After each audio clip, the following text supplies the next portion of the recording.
said, for a long time, all these agreements have been on the table in ASEAN circle, after this and that preferential trading arrangement.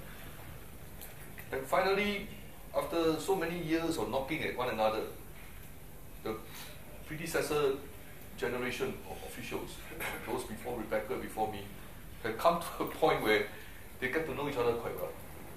Yeah. And then the minister too, the then Rafida, the then trade minister from Thailand, from Singapore, from Indonesia. And finally they decided, well, since external conditions are good, we might as well give it a shot. And the important thing at that point in time was that at three levels, at the top leadership, that is Prime Minister and President, at the Economic Minister, and at the senior officials, there was this camaraderie that had been developed over the preceding 10 years. And there were four very important leaders, Mahathir, followed by Badawi, Thaksin, Megawati, and Lee Hsien Loong from Singapore. These four guys, at the end of the day, they are quite open-minded about trading and what have you. So they decided, well, let's get together and make the best out of this. At least to try to organize ASEAN in a manner that had never been done before. And if we can make something out of this, it will be worthwhile.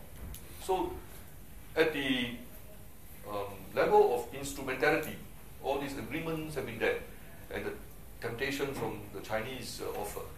Then at the level of personality, you have officials, leaders, ministers, for some uncanny reason, they have come together and they reach a point where after so many years of knocking at one another, they say, okay, let's do it.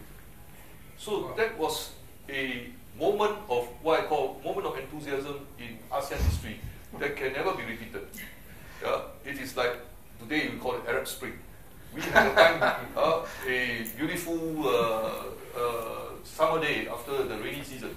Everything come together. And you look back today, many of the reasons for that momentum today is not available. Indonesia, for example, have not yet passed down this idea of the ASEAN Economic Community to the working level. And if you don't have a leadership push in Jakarta, it's very difficult for the different custom authority, port authority in the 15,000 islands of Indonesia to push forward. And then in Thailand, we have different problems of the politics in the country. In Singapore, Malaysia, yeah, we have now converged in the idea of going for free trade agreement and doing more. But then now we have the other two guys, Thailand and Indonesia, rather sailing by their own boat away from the center. Okay, we have one additional positive thing, which was Vietnam. If not for Vietnam, I think our ASEAN Economic Community process in the last 3 years would have been even more terrible, because there would be no bright spot. At least the Vietnamese locomotive helped to distract the slowness and the falling behind of the deadline.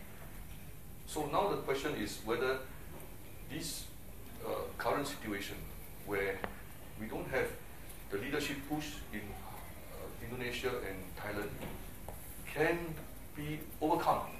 Because at the end of the day, to have an ASEAN Economic Community, you need 5 big economies, namely Malaysia, Indonesia, Thailand, Singapore, and Vietnam. So can the leadership in this country put aside their own respective domestic concern and go back to 2003, 2004,